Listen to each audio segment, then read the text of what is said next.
تو جب نبی صلی اللہ علیہ وسلم نے فرمایا نا کہ تم موت کے بعد دوبارہ زندگی ملے گی، تمہیں اللہ کے سامنے حساب و کتاب دینا ہے، تو وہی مشہور سوال تھا سأل سائل بعذاب واقع۔ اللہ فرماتے ہیں یہ لوگ آپ سے پوچھتے ہیں وہ کب واقع ہوگا، جو عذاب واقع ہونے والا ہے اس کے بارے میں ایک سائل نے پوچھا۔ اللہ فرماتے ہیں واقع کب ہوگا یہ تو میں نہیں بتاؤں گا، میرا اصول ہی نہیں ہے کہ میں قیامت کا علم بتا دوں، لیکن اتنی بات ہے للکافرین لیس لہ دافع، جو بھی اللہ کا منکر ہے، اللہ کو نہیں مانتا، اللہ کے حکام کو فالو نہیں کرتا، جب وہ عذاب آئے گا تو دنیا کی کوئی طاقت اس عذاب سے ان کو بچا نہیں سکی۔ تعرج الملائکۃ والروح الیہ فی یوم کان مقدارہ 50,000 سنہ، 50,000 سال کا ایک دن ہوگا۔ کہیں 1,000 سال اللہ نے ذکر کیا میدان حشر کے بارے میں، کہیں 50,000 سال۔ تو علماء نے بیان کیا یہ لوگوں کے حالات کے حساب سے ہوگا۔ یہ ٹائم کی جو یونٹ ہے نا یہ ہر ایک کے حق میں مختلف ہوتے ہیں۔ دیکھو جب ہم پیدا ہوئے تو ہم کائنات کو بننے کے اربوں سال کے بعد پیدا ہوئے ہوں گے نا، تو کیا ہمیں انتظار کرنا پڑا؟ بولو نا کیا ہو گیا؟ اگر ہمیں اللہ انتظار کرواتا ابھی تم عالم ارواح میں ہو 1 ارب سال کے بعد تمہارا نمبر آئے گا، تو میں تو بوریت سے مر چکا ہوتا۔ کیا خیال ہے بھائی؟ جہاں فلائٹ 1 گھنٹہ لیٹ ہو جائے انتظار میں آدمی ٹینشن میں چلا جاتا ہے، لیکن ہم تو جب آئے تو ہمیں تو لگا کہ کائنات کی ابتدا آج سے ہو رہی ہے جب ہم نے ہوش سنبھالا، کیونکہ ہمارے وہ یونٹ جو تھے نا، جو ایک وقت کی اکائیاں ہیں، وہ ہمارے حق میں اسٹارٹ ہی نہیں ہوئی تھیں۔ تو اسی طرح مرنے کے بعد جو مردے کے لیے جو ٹائم کے یونٹ ہے نا وہ چینج ہوتے ہیں، ورنہ جو مردہ بیچارہ 20,000 سال پہلے دفن ہوا ہے وہ تو قبر میں کوئی عذاب نہ بھی ہو رہا، وہ تو پڑے پڑے ہی بور ہو گیا ہوگا کہ اللہ قیامت لیا، میں تو ٹینشن میں آ گیا ہوں، 20,000 سال ہو گئے مجھے۔ تو اس کو تو ایسا نہیں لگے گا کہ 20,000 سال ہو گئے، وہ جب دوبارہ اس کو اللہ تعالیٰ اٹھائیں گے تو نیک لوگوں کو تو لگے گا ابھی ہم سوئے تھے اور ابھی ہمیں کسی نے آ کے اٹھا دیے۔ جیسے گہری نیند میں جب انسان سوتا ہے کئی گھنٹے بعض دفعہ سوتا ہے، کوئی آ کے اٹھائے تو اس کو لگے گا یار ابھی تو میں سویا تھا، ابھی آپ نے اٹھا دیا ہمیں۔ تو سوتے ہوئے آدمی کے ٹائم کے یونٹ الگ ہوتے ہیں، مرنے کے بعد کے ٹائم کے یونٹ الگ ہوتے ہیں، عالم ارواح کے الگ تھے۔ اور بعض تو یہ بھی میں نے سنا ہے کہ دوسرے سیارے پہ آپ چلے جائیں نا زمین کے علاوہ تو وہاں بھی ٹائم کے یونٹ چینج ہو جائیں گے۔ تو اسی طرح آخرت کے ٹائم کے یونٹ بالکل الگ ہے۔ ایک دن 50,000 سال کی، دنیا کا جو 50,000 سال ہے نا وہ وہاں کا ایک دن ہوگا۔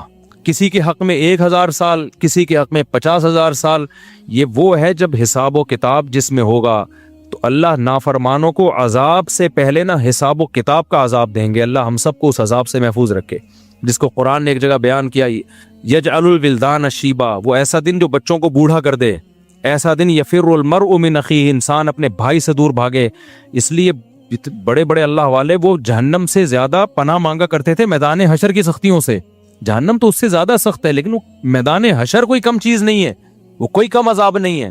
تو اللہ فرماتے ہیں کہ 50,000 سال کے برابر ایک دن ہوگا۔ فاصبر صبرا جمیلا انہم یرونہ بعیدا، جب مشرک بار بار کہتے بھائی چھوڑو ابھی لے آؤ نا ابھی لے آؤ، تو نبی صلی اللہ علیہ وسلم کو پریشانی ہوتی کہ بھئی اللہ وقت بتاتا کیوں نہیں ہے، بتا دے تاکہ میری جان چھوڑیں یہ لوگ۔ تو اللہ نے پیغمبر صلی اللہ علیہ وسلم کو تسلی دی، فاصبر صبرا جمیلا، اے نبی آپ صبر جمیل کریں۔ صبر جمیل وہ صبر ہے جس میں ذرا بھی شکایت نہ ہو۔ انہم یرونہ بعیدا، اے نبی یہ لوگ سمجھتے ہیں اس کے آنے میں بہت ٹائم ہے، لاکھوں کروڑوں سال ہیں، ونراہ قریبا، جبکہ ہم دیکھ رہے ہیں بس آنے والی ہے۔ کیوں؟ جب آپ مر گئے نا، ابھی دیکھو ہو سکتا ہے 1,000 سال باقی ہوں قیامت آنے میں، ہو سکتا ہے 20,000 سال باقی ہوں، لیکن ہمارے مرنے کے بعد ہمیں نہیں لگے گا 20,000 سال، ہمیں تو ایسا لگے گا ابھی ہم مرے تھے اور اتنی جلدی اللہ نے قیامت قائم کر لی۔ تو ہمیں تو اپنی موت کے حساب سے چلنا ہے بھائی، ہمیں کیا پتا کہ ہمیں کیا کرنا ہے اس سے کہ 50,000 سال بعد قیامت آئی یا 1 کروڑ سال بعد آئے۔ جب ہم مر گئے تو ہماری قیامت واقع ہو گئی ہے، ٹائم کے یونٹ ہمارے حق میں چینج ہو جائیں گے۔ تو اس لیے اللہ کہتے ہیں انہم یرونہ بعیدا، اے نبی یہ سمجھتے ہیں بہت بعد میں آئے گی قیامت، ونراہ قریبا، ہم تو دیکھ رہے ہیں کب ہے، وہ بالکل قریب ہے، وہ زیادہ ٹائم نہیں ہے۔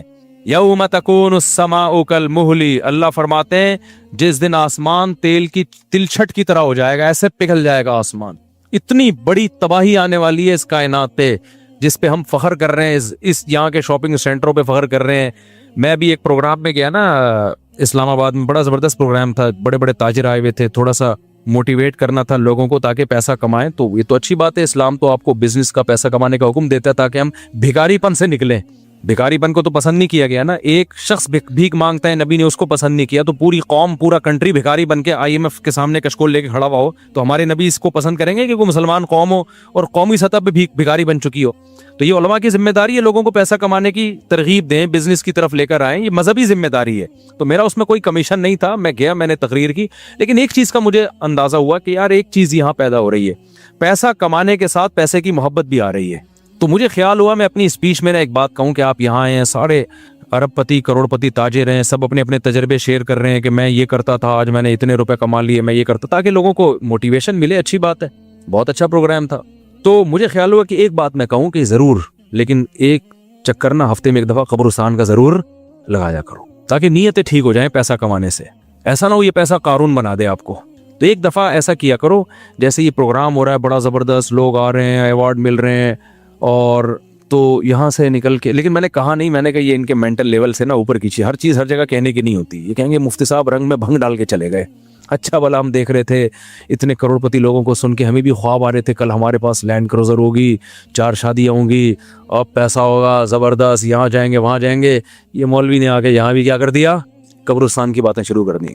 तो वो मुनासिब नहीं था, लेकिन दिल चाह रहा था कि मैं उनसे कहूँ अगला प्रोग्राम वो बोल दूंगा कि बहुत ज़बरदस्त पैसा कमाएं, एक दफ़ा जाके कब्र में जो आपसे पहला कमा के चले गए हैं ना पहले कमा के, ये यूट्यूबर्स तो यहाँ आ रहे हैं, अपना एक्सपीरियंस शेयर कर रहे हैं, मैं ऐसा कंटेंट बनाता हूँ और मैं ऐसे मेहनत करता हूँ। अच्छी बात है, मुझे बड़ी खुशी हो रही थी, थोड़ी सी उम्मीदें हुई कि शायद पाकिस्तान अब शायद अच्छी सिमत में जाना शुरू हो जाए।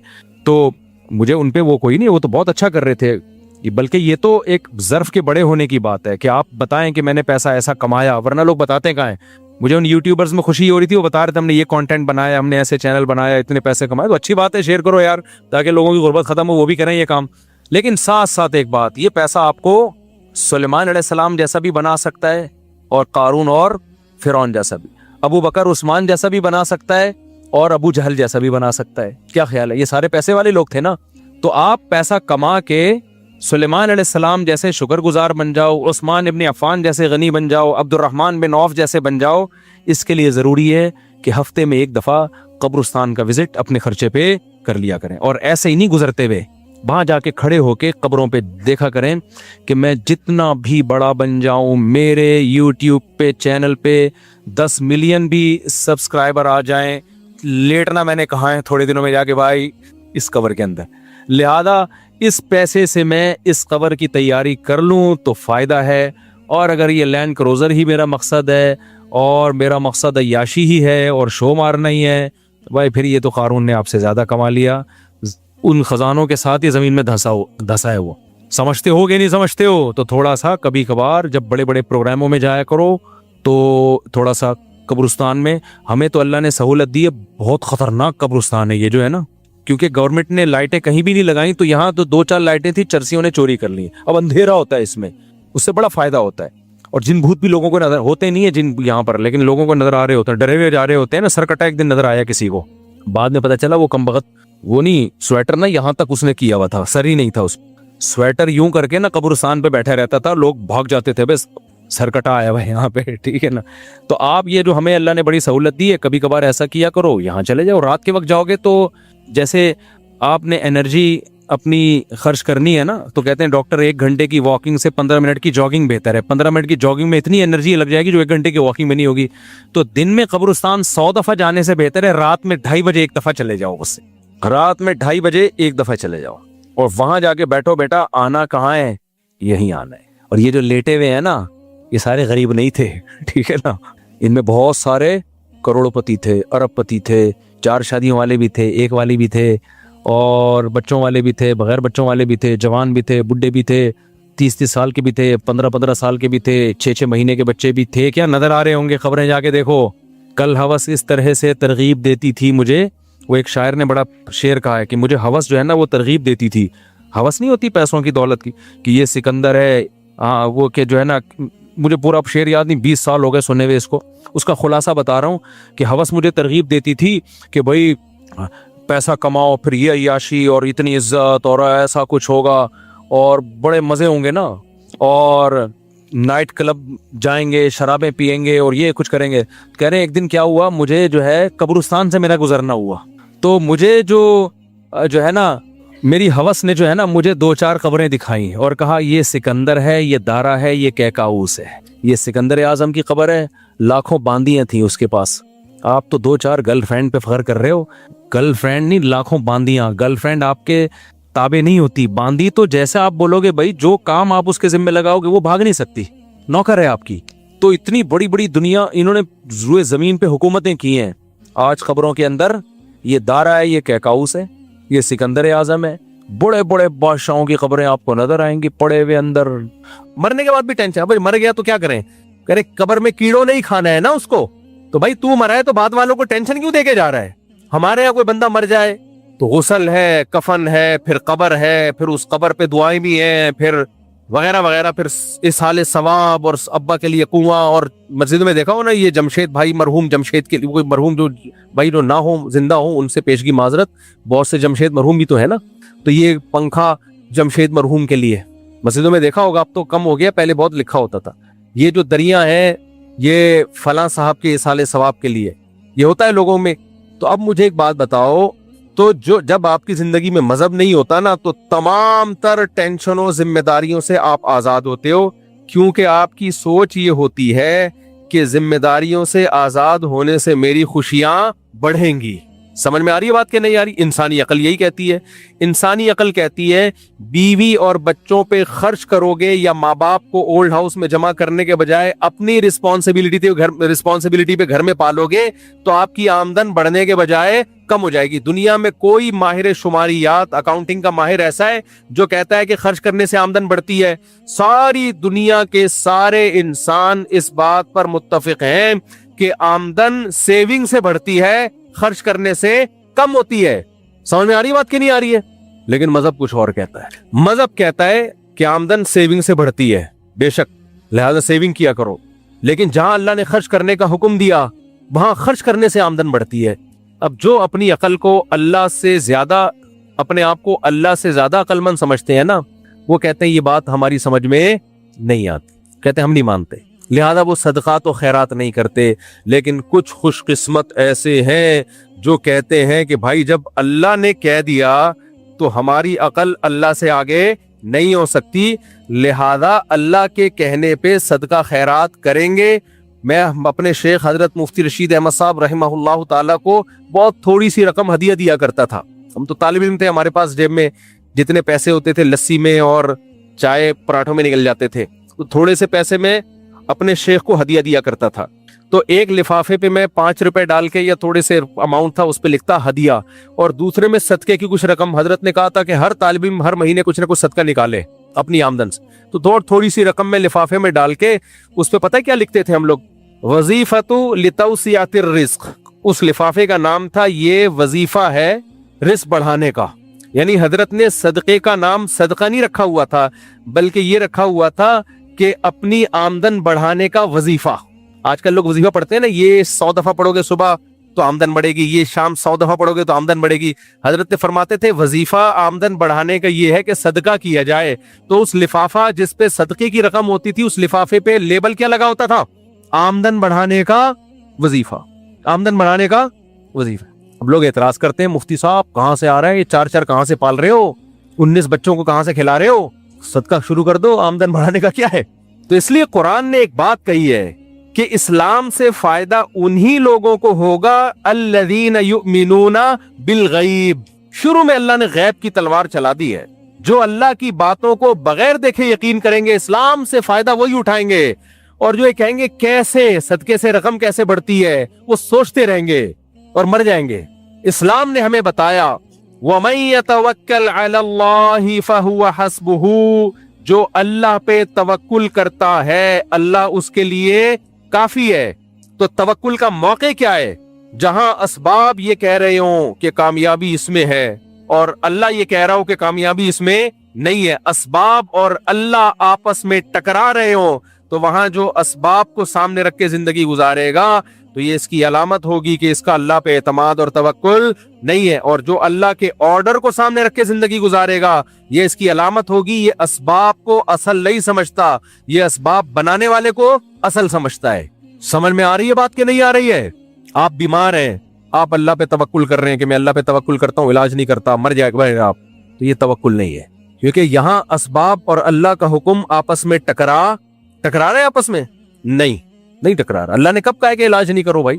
آپ جاب نہیں کر رہے, کاروبار نہیں کر رہے, لوگ کہتے ہیں پیسہ کیسے آئے گا, آپ کہیں اللہ پہ اعتماد, اللہ کھلائے گا. تو بھائی اللہ نے تو حکم دیا ہے کاروبار کر, دکان چلا, جاب کر. یہاں اللہ کا حکم اور اسباب آپس میں بولو ٹکرا رہے ہیں؟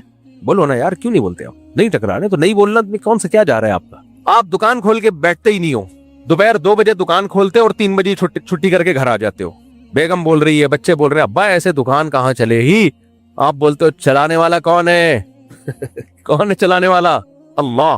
پھر مثالیں دیتے ہو, دیکھو وسیم کے پاس فری پھوکٹ کا کیسے پیسہ آ گیا, اس کی تو کوئی دکان نہیں ہے. تو یہ غلط توکل ہے. یہ وہ, کیونکہ یہاں دکان کو ٹائم دینا اور اللہ کا حکم آپس میں بولو نہیں رہے, ٹکرا ہی نہیں رہے. اللہ نے کب کہا کہ دکان پہ نہیں بیٹھ, لیکن دکان ہے اور ادھر جماعت کی نماز کا ٹائم شروع ہو گیا ہے, ادھر لمبی لائن ہے گاہکوں کی, کسٹمر کی. اب شٹر گرا کے جماعت سے نماز پڑھنے میں لگ رہا ہے کہ میرا بزنس کا لاس ہوگا, اتنے سارے کسٹمر یہاں سے ٹوٹ کے غفار کی دکان پہ چلے جائیں گے اور مجھ سے یہ ٹوٹ جائیں گے. ایسے موقع پہ اللہ کیا کہتا ہے, دکان کھولو یا بند کر کے مسجد میں جماعت سے نماز پڑھو. بولو نا ادھر توجہ. یہاں اللہ کا حکم اور کمانے کے اسباب آپس میں ٹکرا رہے. ایسے موقع کے لیے یہ آیت ہے, وَمَن يَتَوَكَّلْ عَلَى اللَّهِ, جو اللہ پہ اعتماد کرتا ہے اللہ اس کے لیے کافی ہو جاتا ہے. وَيَرْزُقُهُ مِنْ حَيْثُ لَا يَحْتَسِبْ. اب سوال پیدا کیتی, کیسی عجیب آیت ہے. اللہ کہتے ہیں میں اس کے لیے کافی اور اس کو روزی دوں گا. اب انسانی عقل کہتی ہے روزی کیسے دے گا اللہ؟ روزی کے اسباب پہ تو میں لات مار کے آ رہا ہوں. دودھ کی دکان ہے, لائن لگی ہوئی ہے, کپڑے کی دکان ہے, لائن لگی ہوئی ہے, اور میں دکان بند کر کے نماز پڑھ کے آ رہا ہوں. تو اسباب تو نہیں, اسباب تو رزق پہ لات مارنے کے پیدا ہو رہے ہیں, اور اللہ کہہ رہا ہے روزی دوں گا. اس کا اللہ نے اگلی آیت میں جواب دیا, فرمایا وَيَرْزُقُهُ مِنْ حَيْثُ لَا يَحْتَسِبْ, وہاں سے دوں گا جہاں سے تمہارا گمان بھی نہیں ہوگا. تمہارا گمان تو یہاں سے روزی ملتی ہے اور اس روزی پہ میں لات مار رہا ہوں, تو اللہ کہے گا وہاں سے دوں گا جہاں سے تمہارا گمان نہیں ہے, وہاں سے دوں گا کیسے, یہ چھوڑ دو, کیونکہ اگر تم نے سوچ لیا تو یہ تو تمہارے گمان میں آ گیا نا. تبھی علماء کہتے ہیں وہاں سے روزی آنا جہاں سے گمان ہی نہ ہو, یہ ایک ظاہری علامت ہے کہ یہ خاص کس کی طرف سے گفٹ ہے, یہ اللہ کی طرف سے گفٹ ہے آپ کی کسی نیکی کے صلے میں. تو میرے بھائی صدقات و خیرات بھی وہی کرے گا جس کی زندگی میں اللہ ان ہوگا. ماں اور باپ کو پالنا, آج کل ہماری ینگسٹر میں ماں باپ سے رشتہ ختم ہوتا جا رہا ہے. آپ کو میں عجیب بات بتاؤں, دیکھو میری دنیا میں بڑی ٹریولنگ ہوتی ہے, اتنا بیوقوف میں ہوں نہیں جتنا نظر آتا ہوں. لوگ سمجھتے ہیں 4 شادیاں کی ہیں تو دنیا کا سب سے بیوقوف انسان یہی ہے, اور 19 بچے ہیں تو سب سے بیوقوف آدمی یہی ہے. اتنا نہیں ہو جتنا آپ سمجھتے ہو. دنیا میں پتہ ہے کیا ہو رہا ہے؟ حقوق کی باتیں, حقوق, رائٹس. آج کل بہت سارے رائٹس کی باتیں ہو رہی ہیں نا, جانوروں تک کے حقوق. سائنسدان نا جب خلا میں کسی کو بھیجنا ہوتا ہے نا چاند مان پہ, تو پہلے بندروں پہ اور چوہوں پہ تجربہ کر رہے ہوتے ہیں کہ پہلے اس کو بندر کو بھیج کے دیکھو بچ کے آ گیا تو پھر ہم بھی ٹرائی ماریں گے. سارے تجربے انسانوں سے پہلے کس پہ ہوتے ہیں؟ جانوروں پہ, چوہوں پہ, بندروں پہ. تو ایک جانوروں کے حقوق کی ایک تنظیم نے نا رشیا میں, جب یہ ناسا والوں نے جو رشیا کے جو خلا میں بھیجنے والے سائنسدان ہیں انہوں نے بن مانس وغیرہ پہ تجربے کیے, تو جانوروں کے حقوق کی تنظیمیں کھڑی ہو گئی کہ اسٹاپ کلنگ اینیملز, جانوروں کو مارنا, کیونکہ بہت سے گئے اوپر ان کا انا للہ ہو گیا. بندر کو بھیجا وہ شارٹ ہی ہو گیا مارکیٹ سے نا, وہاں اس کا دم گھٹ گیا, کیا ہو گیا. ایک بن مانس بچ کے آیا تھا تو اس کو پھر انہوں نے 10 سال تک رکھا, اس کی بڑی سیوا کی کہ یہ زندہ بچ کے آ گیا ہے. تو اس پہ لوگوں کی تنظیمیں نکل آئی تھیں کہ جانوروں کو قتل کرنا چھوڑ دو. تو جانوروں کے حقوق کے لیے تنظیمیں بنی ہوئی ہیں, ہے یا نہیں ہے؟ کراچی میں اتنے کتے, کتوں کے 12 بچے پیدا ہوتے ہیں, اور دے دنادن, اور سب کتے ہی ہوتے ہیں. یا تو کوئی اور مخلوق ہو رہی ہوتی تو چلو ٹھیک ہے, جتنے بچے ہوں گے بھی سارے کیا کتے. میں بہت اس پہ میں نے آواز اٹھائی تھی, بھائی اتنے پیدا ہو رہے ہیں. تو کسی نے مجھے بولا جانور ہے اس کی نسل پیدا ہو رہی ہے تو آپ کو کیا تکلیف ہے؟ میں نے کہا پیدا کتے ہو رہے ہیں نا, یعنی اگر کتے سے کچھ اور مخلوق پیدا ہو رہی ہوتی تو ہم اس پہ مشورہ کر لیتے. 2-4 کتے بھی کافی ہوتے ہیں ٹینشن دینے کے لیے. یہاں کتوں کی ایک پوری نسل پیدا ہو رہی ہے, اور انسانوں کی نسل روکنے کے لیے فیملی پلاننگ والوں کی پوری تنظیمیں اربوں خربوں روپے خرچ ہو رہے ہیں اس پہ. کتوں کو فری ہینڈ دیا ہوا ہے. کتوں کی وجہ سے لوگوں کی ٹانگیں ٹوٹ رہی ہیں. اب تو کچھ کم ہو گئے, بہت زیادہ تھے, اب بھی بہت ہیں. آبادی کے لحاظ سے بہت زیادہ ہے کتے ہمارے شہر میں, کراچی میں حال خراب ہوا ہے. तो उस वक्त तो बहुत वाकयात होने लगे थे, बाइक जाके टकराई, टांग टूट गई, पागल कुत्ते ने काट लिया, बच्चा मर गया, वगैरह वगैरह। तो मैंने उस पे मुहिम चलाना शुरू की, भाई इन कुत्तों को मारो। तो मुझे लोगों ने आके कहा कि जो जानवरों के हुकूक की तंजीमें आपके खिलाफ केस कर देंगी, एक कुत्ता भी आपने मार दिया और वीडियो बन गई ना, गए। तो इससे पता चलता है भाई कुत्तों के हुकूक के मुहाफिज भी दुनिया में बोलो हैं, इस पे तंजीमें बनी हुई हैं और इसमें इनको बहुत करोड़ों डॉलर मिलते हैं इनको इस पे खर्च करने के लिए। बच्चों के हुकूक की तंजीमें भी हैं, बहुत सख्त हुकूक हैं बच्चों के, होने भी चाहिए। कारी साहब ने बच्चे को मार दिया, जेल हो गई, होनी चाहिए बिल्कुल, हम भी इसके कायल हैं। इस्लाम में तो बच्चों के बहुत हुकूक हैं भाई। नबी सल्लल्लाहु अलैहि वसल्लम की खिदमत की अनस इब्न मालिक 10 साल, कहते हैं नबी सल्लल्लाहु अलैहि वसल्लम ने 10 साल में कभी मुझ पे हाथ नहीं उठाया और कभी डांटा तक भी नहीं। जायज है, बच्चा शरारत कर रहा हो तो माँ बाप उठा सकते हैं हाथ उसके ऊपर, हर एक को इजाजत नहीं है। बच्चों के हुकूक की तंजीमें, खवातीन के हुकूक की तंजीमें। अब हमारे यहाँ एक वो है, वो आजकल असम्बली में गई हुई है, वो खवातीन के हुकूक की अलमबरदार बन के सारे सेकुलर कवानीन नाफिज करवा रही हैं असम्बली में, कोशिश कर रही, कोई आवाज उठाने वाला नहीं है उसके खिलाफ। मोहतरमा ने कानून बनाने की कोशिश करनी है, जो मर्द अपनी बीवी को घर से बाहर निकाल देगा उस इतने लाख जुर्माना और जेल। गलत है, बीवियों को घरों से बाहर निकालना अच्छा काम नहीं है, लेकिन तहकीक तो की जाए ना पहले कि इसने नाजायज निकाला है या जायज निकाला है। नहीं, तहकीक नहीं, जो भी घर से बाहर निकालेगा जेल। भाई अगर कोई माकूल रीजन थी तो फिर तो केस नहीं होना चाहिए ना, लेकिन ना, खुला के नाम पे जो ड्रामेबाजी हो गई है, कोई भी औरत कोर्ट में जाए, कोर्ट खुला पकड़ा देती है, तलाक का पूरा पूरा हक औरत को दे दिया, तो बीवी और गर्लफ्रेंड में फर्क क्या हो गया? खत्म, बीवी भी जब चाहे जा सकती है, गर्लफ्रेंड भी जब चाहे जा सकती है। ये किसके हुकूक की बातें हो रही है? खवातीन। जो हुकूक होने चाहिए उनकी बात नहीं हो रही है, जो नहीं होने चाहिए वो दिए जा रहे हैं। अभी एक कानून पे बहस हो रही है हमारी असेंबलियों में कि डिवोर्स की सूरत में औरत को आधी प्रॉपर्टी दी जाए। यूरोप अमेरिका में ऐसा ही है, आप तलाक दे दे तो आधी प्रॉपर्टी देनी पड़ती है। तो ये बात चल रही है हमारी असेंबलियों में। इसका नुकसान क्या होगा? मर्द शादियां करना छोड़ देंगे, बोले यार पागल हूं, गर्लफ्रेंड ही ठीक है भाई, फिर क्या ख्याल है। और अगर वो डिवोर्स देगा तो कागज में नहीं देगा, सबूत ही नहीं होगा, बस वो बोल देगा मैंने तुम्हें छोड़ दिया, तो एंड में इसका औरत ही को नुकसान होगा।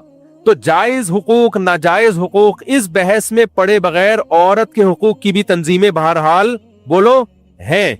आपको पता है जितनी आसमानी किताबें हैं, चाहे वो तौरात हो, चाहे वो इंजील हो, चाहे वो कुरान हो, तमाम आसमानी किताबों ने अगर हुकूक को फोकस किया है तो सबसे ज्यादा किसके हुकूक पे आवाज उठाई है? माँ और बाप। और इसके लिए दुनिया में कोई तंजीम बोलो नहीं है। ये है मजहब को जब सोसाइटी से निकालोगे तो जिसका हक सबसे ज्यादा है उसका बिल्कुल भी नहीं रहेगा, और जिसका हक सबसे कम है, बल्कि जो हक बनता ही नहीं है, वो हुकूक भी दे दिए जाएंगे उसको। समझ में आ रही है कि नहीं आ रही है?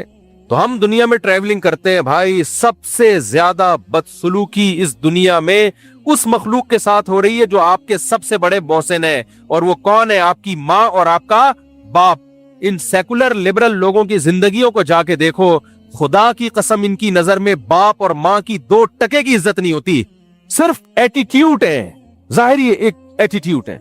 और जिस घर में बाप की इज्जत हो रही है ना, उस घर में बाप बाप बन के नहीं रहता, वो नौकर बन के रहता है, फिर इज्जत होती है। वो किसी चीज में टांग नहीं अड़ा सकता। बास घरों में आपको नजर आए कि बेदीन है लेकिन बाप की बड़ी इज्जत है, इसलिए कि बाप ने अपनी इज्जत ही खो दी है, वो हर चीज पे कंप्रोमाइज करके बैठा हुआ है। तो फिर वो बाप थोड़ी है। बाप तो होता है जो हमारे अब्बा थे भाई। बाप तो वो होता है जो जिसका ऑर्डर घर में चलता हो, जिसकी मर्जी के बगैर घर में कोई काम ना होता हो, वो वाले बाप मार्केट से short. Once upon a time इस तरह के अब्बा हुआ करते थे, अब नहीं है अब्बा। अब्बा कोई है? अब्बा का काम है कमा कमा के औलाद को खिलाना, रिटायरमेंट के बाद भिखारियों की तरह पैसे मांगना, भिखारियों की तरह पैसे मांगना। और एक बात मैं आप लोग से और भी कहता हूं, देखो बाप जब रिटायर हो जाए ना और आप बाहर जाके कमा के भेज रहे हो, माँ का बहुत बड़ा हक है, इसमें कोई राय नहीं है, लेकिन पैसा बाप के हाथों में भेजा करो। लोग क्या करते हैं, बेटा माँ को भेजना शुरू कर देता है, बाप जिसने सारी जिंदगी खिलाया फिर वो अपनी बीवी से भीख मांग रहा होता है, पान गुटके के पैसे भी किससे मांग रहा होता है। तो ये उसकी शान के खिलाफ है। आज तक वो सुपीरियर था, वो खिलाता रहा, तो बेटा जब जवान हो गया वो कमा के अब्बा के हाथ में दे पैसे, ताकि वो जैसे पहले घर चला रहे थे आज भी वही घर चलाए। अलग से साइड में अम्मा को भी दे वो, ताकि अम्मा भी अपने पान गुटके के पैसे निकाले, वो अम्मा को भी दे। मैं ये नहीं कह रहा उनको महरूम करे, उनकी सारी जरूरतें पूरी करे, लेकिन घर का जो बेसिक नान नफका जैसे पहले बाप ने उठाया हुआ था, अब भी कौन उठाएगा? बाप उठाएगा। मैंने जिंदगियां देखी है, बेचारा रिटायरमेंट के सब कुछ बाप का कमाया हुआ होता है, वो सड़ रहा होता है घर में, चल ही नहीं रही होती उसकी। तो माँ के साथ हुस्ने सुलूक का हुक्म है, 3 गुना हक ज्यादा है, मीठे लहजे से बात करो। लेकिन सरबरा कौन है? बोलो ना यार, सरबरा तो बाप था, बाप ही रहेगा, मौत तक बाप रहेगा। इस पे कोई बात करने वाला नहीं है, इस पे अल्लाह बात करता है, क्योंकि अल्लाह कहता है जिस माँ ने तुम्हें खिलाया पिलाया वो सुपीरियर है, जिस बाप ने तुम्हें खिलाया पिलाया बोलो वो सुपीरियर है। ला तकुल्लहुमा उफ़िन, उफ नहीं करना है इनके सामने। घर में किसकी चलेगी? इनकी चलेगी। तो लेकिन मेरे भाई ये सब बातें जब समझ में आती हैं जब तवक्कुल किस पे हो? अल्लाह पे। अब गोरा तो नहीं रखता, कहते ये पैसा भी खाएंगे हमारा और लाइफ को एंजॉय भी नहीं करने देंगे, इसलिए वो ना बच्चे पैदा करते हैं, ना शादी करते हैं, ना रिश्तेदारी जोड़ते हैं। हर आदमी की एक लाइफ है। लेकिन यहाँ अल्लाह ने हमें हुक्म दिया, अल्लाह ने हुक्म दिया निकाह भी करो। गोरा नहीं करता निकाह, खर्चा बढ़ जाएगा। हालांकि बढ़ नहीं रहा, कुछ भी नहीं, धेला भी खर्च नहीं हो रहा, फिर भी वो डरता है। अल्लाह ने क्या कहा? निकाह भी करो और बीवी पे खर्च भी करो। और अल्लाह ने कह दिया देखने में क्या है, असबाब ये कहते हैं, कैलकुलेटर ये कहता है, माहिर शुमारियात चार्टर्ड अकाउंटेंट से पूछ लो आप या आम अकाउंटेंट से पूछ लो आप, वो सब के सब यही कहेंगे भाई इससे तुम्हारे खर्चे बढ़ जाएंगे, तुम्हारी आमदन कम हो जाएगी। अल्लाह कहते हैं वमन यतवक्कल अलल्लाह फहुवा हस्बु, अल्लाह पे एतमाद करो, अल्लाह तुम्हें काफी है, वहां से रोजी देगा जहां से तुम्हारा गुमान भी नहीं होगा। इन यकूनु फुकारा, फकीर हो गए, युगनिहिमुल्लाहु मिन फजली, निकाह करो अल्लाह बरकत दे देगा माल में। माहिर जो शुमारियात के माहिर हैं वो कहते हैं बच्चे पैदा होंगे तो आपका खर्चा डबल हो जाएगा, तीसरा बच्चा आया और खर्चा बढ़ जाएगा। अल्लाह क्या कुरान में कहते हैं कि यहाँ असबाब को मत देखो, नहनु नरजुकुहुम व इय्याकुम, हम उन्हें भी रोजी देंगे और हम तुम्हें भी रोजी देंगे। ये रिस्क के खजाने किसके हाथ में है? अल्लाह के हाथ में। अकल परस आदमी जो ये समझते हैं मेरी अकल लामहदूद है, उसको अल्लाह की बातें समझ में नहीं आती, वो कंजूस ही बना रहता है।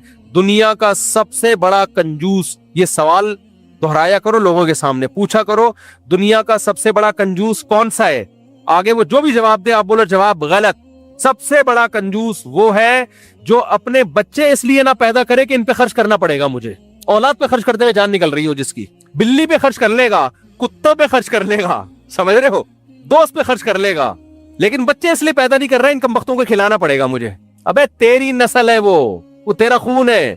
जो मजहब को फॉलो करता है वो कहता है ना ना ना ना ना कोई बात नहीं, रिस्क के खजाने किसके हाथ में है? अल्लाह के हाथ। अब सेकुलर लोग कहते हैं यार इलॉजिकल बातें कर रहे हो। आप बोलो जो बात खुदा की तालीमात के खिलाफ हो ना वो है इलॉजिकल।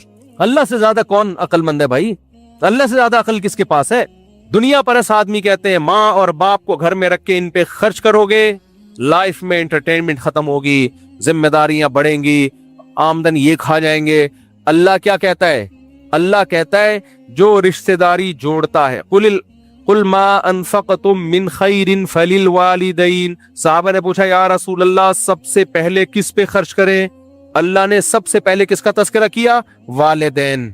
और अल्लाह ने यह भी बता दिया कि सदका करने से माल बढ़ता है, तो सबसे बेहतरीन सदका वालिदैन और बीवी बच्चे हैं। तो इससे पता चलता है सबसे ज्यादा माल तो बढ़ता ही इन पे खर्च करने से है। और कम वक्त ना शादी कर रहा है कि बीवी पे खर्च करना पड़ेगा, ना माँ बाप को घर में रख रहा है कि इनको खिलाना पड़ेगा, ना बच्चे पैदा कर रहा है कि इनको खिलाना पड़ेगा। जबकि अल्लाह क्या कह रहा है? माल बढ़ाने का सबसे बड़ा जरिया ही इन पे खर्च करना है। तो अब आपके पास भाई अल्लाह है और एक तरफ माहिर शुमारियात हैं। तो बेअकली की बात यह है कि इंसानों को अल्लाह की राय पर, अल्लाह के ऑर्डर पे तरजीह दी जाए। समझ में आ रही है बात कि नहीं आ रही है? अल्लाह ने हमें हुक्म दे दिया। पहले जमाने में लोग समझते थे रोजा रखने से कमजोर होते हैं, अब तो मेडिकल साइंस ने भी कह दिया रोजा रखने से सेहत खराब होने के बजाय अच्छी होती है। दुनिया में पतलापा कोई ऐब नहीं है, मोटापा ऐब है, समझ रहे हो? बारीक बारीक लोग मैंने देखे 90 99 साल निकाल जाते हैं, हालांकि गोश्त होता ही नहीं है। मोटे लोगों के लिए मसले हैं। अब मुझे बताओ मोटापा खाना से परहेज करने से आता है या खाना खाने से आता है? खाना खाने से आता है। तो शरीयत में खाना ज्यादा खाने का हुक्म है या कम खाने का? पहले जब उलमा कहते थे ना कम खाया करो, लोग कहते थे ये कमजोर कर रहे हैं लोग। अब मेडिकल साइंस ने बोलना शुरू कर दिया है। आज तक आपको मेरा ख्याल है कोई अस्पताल में ऐसा मरीज नजर नहीं आया होगा जो खाना कम खाने से बीमार हुआ हो। सब बीमार किससे होते हैं? फोड़ते रहते, खाते रहते। हमारे नबी की खुराक देखो आप, सहाबा की खुराक देखो आप, तामुल वाहिद यकफील इस्नैन, नबी ने फरमाया एक आदमी का खाना दो के लिए काफी है। और 2 वक्त का खाना खाया हमारे नबी ने, बल्कि आपने तो 2 वक्त का भी नहीं खाया, लेकिन रिवाज 2 वक्त के खाने का था नबी के दौर में। और कुरान भी 2 वक्त के खाने का तस्करा करता है। मैं भी 3 वक्त खाता हूं, लेकिन इस्लाम में क्या है, 2 टाइम है। हम सब खाए जा रहे हैं, खाए जा रहे हैं, खाए जा रहे हैं। तो अल्लाह पे एतमाद और अल्लाह पे तवक्कुल, हम समझते हैं सच बोलने से पकड़े जाएंगे। अल्लाह के रसूल ने क्या कहा, अस्सिद्कु युंजी वल कज़िबु युहलिक, सच इंसान को निजात दिलाता है और झूठ इंसान को तबाह कर देता है। लेकिन आप किसी झूठे से पूछो, वो कहेगा झूठ की वजह से मैं कामयाब होता हूं, सच बोलता तो पकड़ा जाता। अब यहां अकल और पैगंबर की तालीमात आपस में टकरा रही। हकीकत यह कि झूठे लोग नाकाम होते हैं, झूठ छुपता नहीं है, पकड़ा जाता है। झूठ जो है ना, जब आदमी झूठ से तौबा करता है ना, तो बहुत से गलत काम वो इसलिए छोड़ देता है कि मुझे अपने आप को बचाने के लिए झूठ बोलना पड़ेगा। समझ रहे हो कि नहीं समझ रहे? बहुत सारी बुराइयों से वो अपने आप को बचा लेता है कि मैं झूठ कैसे बोलूंगा, फिर बहुत सारी बुराइयों से बचा लेता है। तो मेरे भाई, दीन जो है ना इस्लाम, अल्लाह पे एतमाद और तवक्कुल के बगैर, अल्लाह को ये वाला इस्लाम पसंद नहीं। आज हमें मजहबी लोगों में बहुत हद तक दाढ़ी भी नजर आ जाती है, कुछ किसी हद तक नमाज रोजा भी नजर आ जाता है, किसी हद तक गेटअप भी नजर आ जाता है, हज उम्रे भी नजर आ जाते हैं। अल्लाह पे तवक्कुल करने वाले मुसलमान मार्केट से शॉर्ट। इसी तवक्कुल ना करने का नतीजा है कि मुसलमान माली मामलात में बहुत कमजोर। बस ये बात करके मैं अपने बयान को खत्म करता हूँ। इसी तवक्कुल ना करने का नतीजा है, आप जिस दुकान से राशन लेते हैं, आपकी जिम्मेदारी है पहली तारीख को उसका बिल दे दें। लोग नहीं देते, लोग नहीं। बचाओ पैसा, हो सकता है वो भूल जाए, इस पैसे से कुछ और पैसा बना लो, डिले करते हैं। क्यों? वो समझते हैं पैसे से हम पैसा बना लेंगे, जबकि अल्लाह का हुक्म क्या है, साहिबे हक को उसका हक वक्त पर अदा कर दो, छोड़ दो। यहाँ किस पे तवक्कुल करो? अल्लाह पे। लोग करते हैं तवक्कुल अल्लाह पे। बोलो ना क्या हो गया, नहीं करते। बोलते यार डिले करो, डिले करो। कल मैंने कोई टैक्सी कराई है, तो मैं टैक्सी में जा रहा हूँ, तो वो टैक्सी ड्राइवर बड़ी एहतियात से टैक्सी चला रहा था। उबर या करीम या कोई इन ड्राइव थी, हमारे दोस्त ने करवाई थी अपनी, तो मैंने जाना था कहीं। तो हमारे जो साथ बैठे हुए थे ना, उन्होंने उस ड्राइवर से बोला, लगता है आपकी अपनी गाड़ी है। उसने कहा मेरी अपनी गाड़ी है। कहा इसीलिए इतनी तमीज से चला रहे हो। आप किसी गाड़ी में बैठ जाएं, इन ड्राइव या उबर की, जो रेंट पे लेके कोई चला रहा हो, तो आपको उसके चलाने के स्टाइल से पता चल जाएगा कि ये इसकी अपनी गाड़ी नहीं है। समझ रहे हो कि नहीं समझ रहे? इसलिए दुनिया में सबसे बड़ा बेवकूफ वो है जो अपनी गाड़ी किसी को रेंट पे दे दे और ये उम्मीद रखे कि ये मुझे कमा के देगा। अच्छा, बस बात को मैं समेट के खत्म कर रहा हूं। तो जहां भी अल्लाह के हुक्म को हम ठुकराते हैं ना, जहां भी अल्लाह के हुक्म को, उसकी बुनियाद क्या होती है? हमारा अल्लाह पे एतमाद नहीं होता। तो खूब समझ लो, अल्लाह को नाराज करके आप अल्लाह के खजानों से कुछ भी हासिल नहीं कर सकते। अगर वो मिला भी ना आपको अल्लाह के खजानों से, वो अजाब जान बन के, जैसे फिरौन को मिल गया था बहुत कुछ, लेकिन फिरौन की हुकूमत और फिरौन की दौलत अजाब जान बन के मिली थी उसके लिए। आज फिरौन कहता होगा, काश मेरे पास ना हुकूमत आती, ना मेरे पास दौलत आती, काश मैं गरीब होता, ज्यादा कामयाब हो जाता। तो जब इंसान अल्लाह को नाराज करके, माँ बाप के साथ बदसलूकी करके, रिश्तेदारी तोड़ के, बेवा बहनें होती उन पे नहीं खर्च कर रहे होते, भाई होता है बेरोजगार उस पे नहीं खर्च कर रहे होते कि खा जाएगा ये, तो अगर मेरे भाई कंजूसी से पैसा बचाओगे, या तो बचेगा नहीं वो पैसा, और अगर बच भी गया तो वही पैसा सांप बन के आपको डसना शुरू कर देगा। तो अल्लाह से दुआ है, जनाजा है, तो मैं अपने बयान को बस खत्म कर रहा हूँ। अल्लाह से दुआ है कि अल्लाह हमें अपनी ज़ात पे कामिल एतमाद और कामिल तवक्कुल नसीब फरमाए, और जहां भी असबाब और अल्लाह के हुक्म में टकराव पैदा होता है, अल्लाह अपने हुक्म को हमें ऊंचा रखने की तौफीक अता फरमाए। देखो, मुनाफिकीन जिहाद में नहीं जाते थे और कहते थे जाएंगे तो मर जाएंगे, तो अल्लाह ने क्या कहा? अल्लाह पे तवक्कुल करो, अगर तुम्हारे मुकद्दर में मौत हुई ना, युद्रिकुमुल मौत, तुम्हें घर में आके वो मौत पकड़ेगी।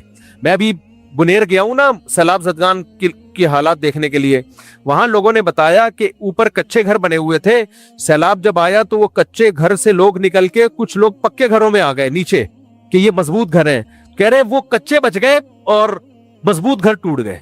उनकी मौत उनको कहां खींच के लाई है?